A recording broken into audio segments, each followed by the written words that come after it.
Did you happen to see Phil with that Gene Wojciechowski after his round? I did not.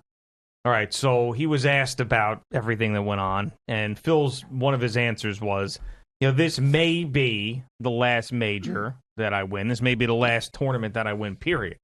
And he said, or I might have unlocked something in me with my new approach. Oh, God. Where I go on a run for the next couple of years.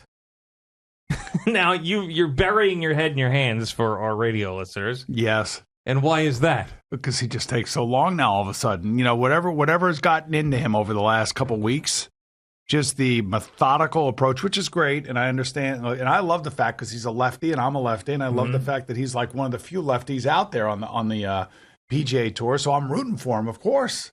And plus, he's somewhat of a contemporary. I'm only 9 years older than him. Maybe 10 years older. But this methodical approach is everything that Bryson DeChambeau was being ridiculed for, especially by Brooks Koepka, who happened to be in that grouping with him. But the deal. Phil is Phil. Everybody loves Phil. Yeah, but it's totally thumbs up. But he's changing the whole thing now.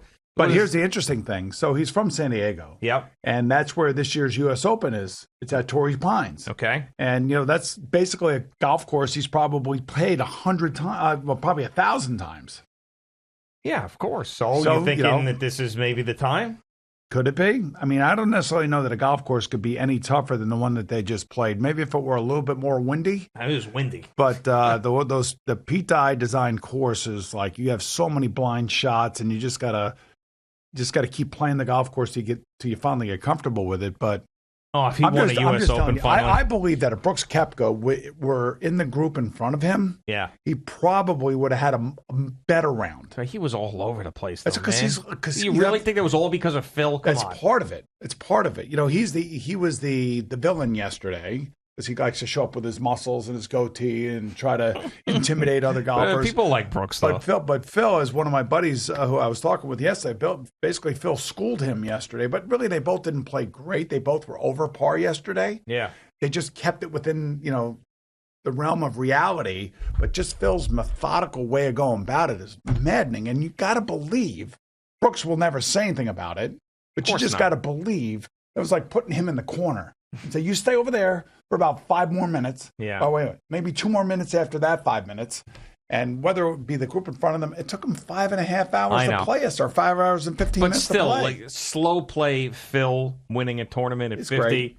Is still better than most opportunities that you could have, or options rather you could have at the end of these things. You want a couple no-names who are just flying through winning the tournament. You want slow play. That was Phil. Great for CBS yesterday. Oh, that was absolutely great for CBS. I'm sure the numbers are tremendous. Right, and just the visual of that, and then of course the danger of that. Something could have happened to either one of those golfers. Well, did you see the one guy who tried to put his arm around Phil and then got completely waylaid by a security guard? Yes. So there's you could see it. There's video of it. The guy tried to put his arm around Phil. The guy came in and took him right out. And I will say this: old white guys with striped shirts and a rope. Yeah, there's not a shortage of them. Yeah, but that's not going to work. Yeah, but they're working on a shortage of them at that tournament. Yeah, I know.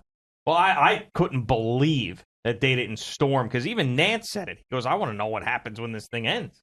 What's going to happen? If he would have made that final putt before the little tap in. Yeah, it was a little anticlimactic. Right, yeah. You know what I thought of there?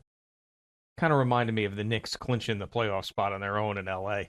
Yeah, you wanted to see him win that game as opposed to the Celtics losing, just like you wanted Phil to knock in that 16-foot putt as opposed to the little tap in at the end. Oh, so he backed in? Took a little so bit. You're saying that Phil backed in? Come on. Took a little bit away from it.